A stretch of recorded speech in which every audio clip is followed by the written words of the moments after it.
اسلام جو ہے میں نے قبول کرنے کی جو میری شروعات ہے، میں قرآن کو اس لیے پڑھ رہا تھا تاکہ میں اس میں کچھ غلطیاں نکالوں. اور یہ بھاونا کہاں سے پیدا ہوئی؟ جب کوئی مسلمان مجھے بتاتا تھا کہ بھائی تمہاری کتاب میں یہاں پر محمد کا نام ہے صلی اللہ علیہ وسلم، یہاں پر فلاں نام ہے، یہاں پر وہ ہے، یہاں پر فلاں ہے، تو میری جو بھاونا تھی وہ یہ تھی، جمعہ میں ایک دن نہانے والے روز نہانے والے کو بتا رہے. میں نہیں جانتا تھا اسلام کو. جمعہ میں ایک دن نہانے، کیونکہ میرے گھر میں یہی بتایا گیا، مجھے بچپن سے یہی سکھایا گیا، تو میں یہ سوچتا تھا جمعہ میں ایک دن نہانے والے روز نہانے والے کو بتا رہے، اب ان کو بتانا پڑے گا کہ ان کے دھرم میں کیا ہے. یہ بھاونا لے کر میں نے قرآن پڑھا.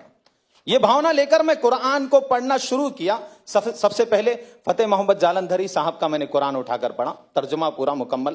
اللہ کا بہت بڑا احسان ہے، اسی میں میرا جو ہے ذہن اللہ تعالیٰ نے کھول دیا. الحمدللہ میں نے قرآن کو پڑھ کر، اس کو سمجھ کر، الحمدللہ میں نے اسلام کو قبول کیا ہے. کسی کے دباؤ میں نہیں کیا. الحمدللہ کسی نے دباؤ نہیں دیا، کسی نے پیسے نہیں دیے. پیسے دیتا اگر کوئی تو رینٹ کے گھر پہ نہیں رہتا. اچھا، بارک اللہ فیک. ابھی تو آپ اسلام کے بارے میں بہت ساری چیز جانکاری حاصل کریں. میں آپ سے یہ سوال کر رہا ہوں، آپ بھی کیا ہے، آپ آلریڈی جو ہے لوگوں کو بھی اسلام کے بارے میں آپ جانکاری دے رہے ہیں. تو میرا یہ سوال ہے، کیا اسلام میں جائز ہے لوگوں کو فورس کرنا اور اسلام قبول کروانا؟ ایسا کچھ اسلام میں جائز ہے کیا؟